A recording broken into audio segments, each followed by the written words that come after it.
क्या आपने कभी सोचा है कि महाभारत के सबसे महान धनुर्धर अर्जुन, जिन्होंने धर्म युद्ध में अधर्मियों का संहार किया, उन्हें पहले नर्क के दर्शन क्यों करने पड़े? जब अर्जुन ने हमेशा सत्य का साथ दिया, भगवान श्री कृष्ण उनके मार्गदर्शक थे और उन्होंने धर्म की रक्षा के लिए अपना जीवन समर्पित किया, तो फिर ऐसा क्या हुआ कि स्वर्ग के द्वार उनके लिए तुरंत नहीं खुले?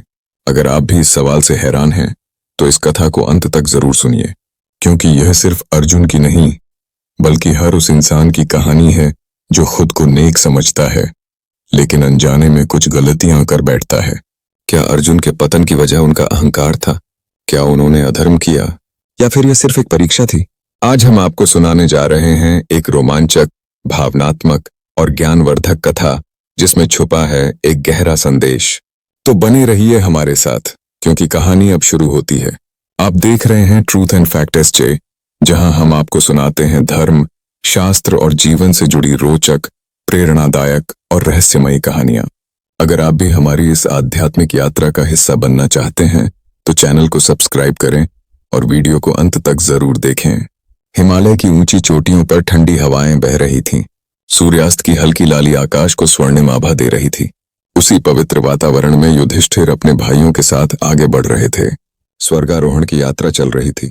यह यात्रा केवल एक भौतिक यात्रा नहीं थी, बल्कि उनके संपूर्ण जीवन के कर्मों का फल भोगने और आत्मज्ञान प्राप्त करने की यात्रा थी।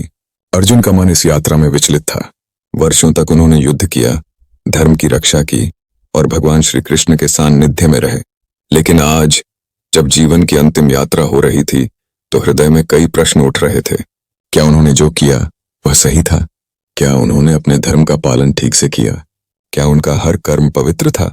यात्रा के दौरान एक एक कर उनके भाई गिरते जा रहे थे। पहले सहदेव, फिर नकुल, फिर भीम। जब अर्जुन का पैर लड़खड़ाया और वे भूमि पर गिरने लगे, तब युधिष्ठिर ने रुककर स्वर्गदूतों से पूछा, मेरे भाई अर्जुन क्यों गिरे? उन्होंने तो जीवन भर धर्म का पालन किया, फिर यह पतन क्यों? स्वर्गदूतों का स्वर गूंजा, युधिष्ठिर, अर्जुन महान धनुर्धर थे, लेकिन उनके भीतर अहंकार भी था। वे स्वयं को सबसे बड़ा योद्धा मानते थे। उन्होंने कई अवसरों पर अधर्म किया, भले ही वह धर्म के नाम पर ही क्यों न हुआ हो। इसलिए उन्हें पहले अपने कर्मों का फल भोगना होगा, फिर ही वे स्वर्ग प्राप्त कर सकेंगे। अर्जुन ने जब यह सुना, तो उनकी आंखों में आंसू आ गए। क्या सच में उन्होंने अधर्म किया था? उनका मन पीछे चला गया, उन दिनों की ओर जब वे कुरुक्षेत्र में थे। कुरुक्षेत्र के युद्ध में कर्ण और अर्जुन आमने सामने थे। कर्ण एक महान योद्धा थे, लेकिन उनका भाग्य उन्हें बार बार धोखा दे रहा था। उस दिन भी उनके रथ का पहिया धरती में धंस गया। वे रथ से नीचे उतरकर उसे निकालने लगे। युद्ध के नियमों के अनुसार यह अवसर अर्जुन के लिए नहीं था कि वे कर्ण पर वार करें, लेकिन भगवान श्री कृष्ण ने अर्जुन को प्रेरित किया। अर्जुन, यह वही कर्ण है जिसने द्रौपदी का अपमान किया था। यह वही कर्ण है जिसने अभिमन्यु की हत्या में भाग लिया था। यह अवसर मत गंवाओ। अर्जुन ने कृष्ण की बात मानी और कर्ण को निहत्था होते हुए भी तीर से भेद दिया। कर्ण धराशायी हो गए, लेकिन उनकी आंखों में न भय था, न पश्चाताप, केवल एक तीखी दृष्टि अर्जुन की ओर डाली और कहा, अर्जुन, तुमने युद्ध के नियमों का पालन नहीं किया, तुम्हें इस अधर्म का फल अवश्य मिलेगा। तब अर्जुन ने इसे महत्व नहीं दिया था, लेकिन आज जब वे गिरते हुए स्वर्ग की यात्रा में ठिठक गए, तो उन्हें कर्ण के वे शब्द याद आ रहे थे। अर्जुन को अपने अतीत की एक और घटना याद आई। एक बार वे स्वर्ग में इंद्रलोक गए थे। वहां अपराजिता नाम की एक अप्सरा उनसे प्रेम करने लगी, लेकिन अर्जुन ने उसके प्रेम प्रस्ताव को अस्वीकार कर दिया और कठोर शब्दों में उसका अपमान किया। अपराजिता ने क्रोध में आकर अर्जुन को श्राप दिया था, हे अर्जुन, तुम महान योद्धा हो, लेकिन तुम्हारे भीतर अहंकार है। एक दिन यही अहंकार तुम्हारे पतन का कारण बनेगा, और जब तुम स्वर्ग जाने की यात्रा करोगे, तब तुम्हें नर्क के दर्शन करने होंगे। तब अर्जुन ने इस श्राप को हंसी में उड़ा दिया था, लेकिन आज जब वे गिरते हुए अतीत को देख रहे थे, तब यह श्राप भी उन्हें याद आ रहा था। द्रौपदी के स्वयंवर के समय अर्जुन ने शपथ ली थी कि वे कभी भी अपने भाइयों के निजी क्षणों में हस्तक्षेप नहीं करेंगे। लेकिन एक दिन जब युधिष्ठिर अपने कक्ष में थे और अर्जुन को अपना धनुष लेने की आवश्यकता पड़ी, तो उन्होंने नियम तोड़ दिया और कक्ष में प्रवेश कर गए। इस कारण उन्हें 12 वर्षों का वनवास झेलना पड़ा। यह घटना छोटी लग सकती थी, लेकिन यह अर्जुन के जीवन का एक महत्वपूर्ण मोड़ था। यह दिखाता था कि अर्जुन भी अपनी प्रतिज्ञाओं को हमेशा निभाने में सक्षम नहीं थे। और यही कारण था कि उनके कर्मों का हिसाब लिया गया। युधिष्ठिर अपने पवित्र कर्मों के कारण सीधे स्वर्ग पहुंच गए, लेकिन अर्जुन को पहले नर्क के दर्शन करने पड़े। वहां उन्होंने उन सभी लोगों को देखा जिनके साथ उन्होंने कभी अन्याय किया था। उन्होंने कर्ण को देखा, जिन्होंने उन्हें एक तीखी मुस्कान दी। उन्होंने अपराजिता को देखा, जिनकी आंखों में अब भी वही क्रोध था। उन्होंने उन सैनिकों को देखा जिन्हें उन्होंने युद्ध में निर्दयता से मारा था। अर्जुन की आत्मा कांप उठी। उन्होंने हाथ जोड़कर प्रार्थना की, हे प्रभु, मुझसे जो भी भूलें हुई उनके लिए मुझे क्षमा करें। मैंने सदा धर्म के लिए प्रयास किया, लेकिन मैं भी तो एक मानव ही था। भगवान विष्णु प्रकट हुए और बोले, अर्जुन, तुमने महान कार्य किए, लेकिन तुम्हें अपने कर्मों का फल भोगना ही होगा।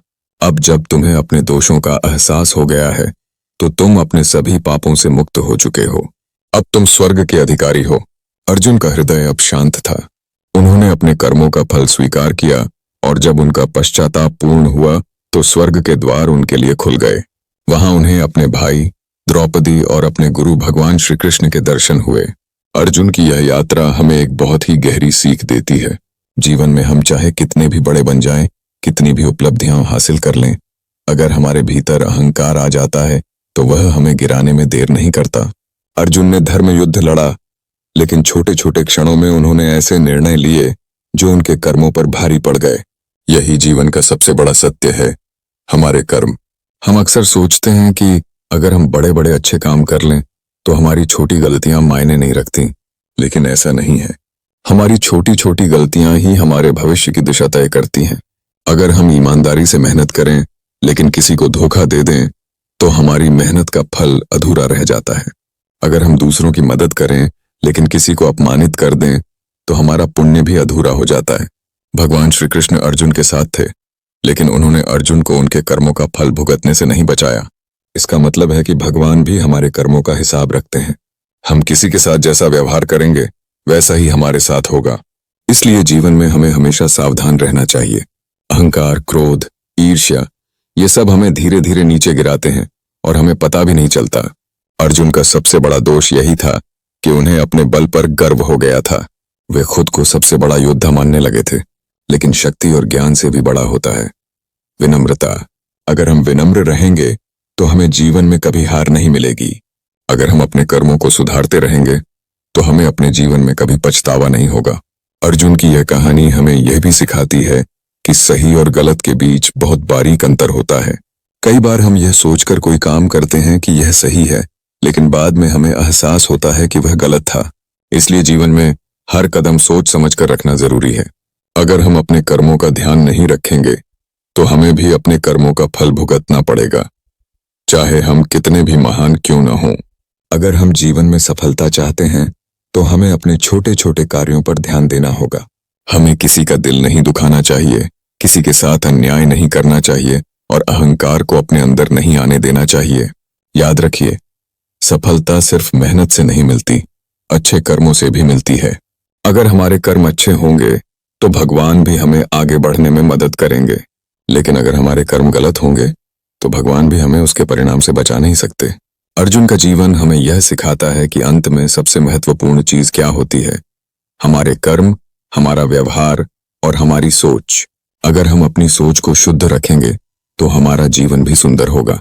तो मित्रों, इस कहानी से हमें यह समझ में आता है कि चाहे हम कितने भी अच्छे हों, कितने भी धार्मिक हों, अगर हमारे भीतर अहंकार आ जाए तो हमें अपने कर्मों का फल भुगतना ही पड़ेगा। इसलिए हमेशा अपने विचारों और कर्मों को शुद्ध रखें, दूसरों का सम्मान करें, सच्चाई और ईमानदारी से जीवन जिएं और अपने अहंकार पर नियंत्रण रखें। अगर आपको यह कहानी पसंद आई हो और इससे कुछ सीखने को मिला हो तो इस वीडियो को लाइक करें, शेयर करें और अपने विचार हमें कमेंट में जरूर बताएं। आप देख रहे थे ट्रूथ एंड फैक्ट SJ, जहां हम आपके लिए लाते हैं ऐसी ही रोचक, प्रेरणादायक और धर्म से जुड़ी कहानियां। अगर आप ऐसी और कहानियां देखना चाहते हैं तो हमारे चैनल को सब्सक्राइब करें और बेल आइकन दबाएं ताकि हमारी नई वीडियो आप तक सबसे पहले पहुंचे। फिर मिलेंगे एक और नई कहानी के साथ। जय श्री कृष्ण।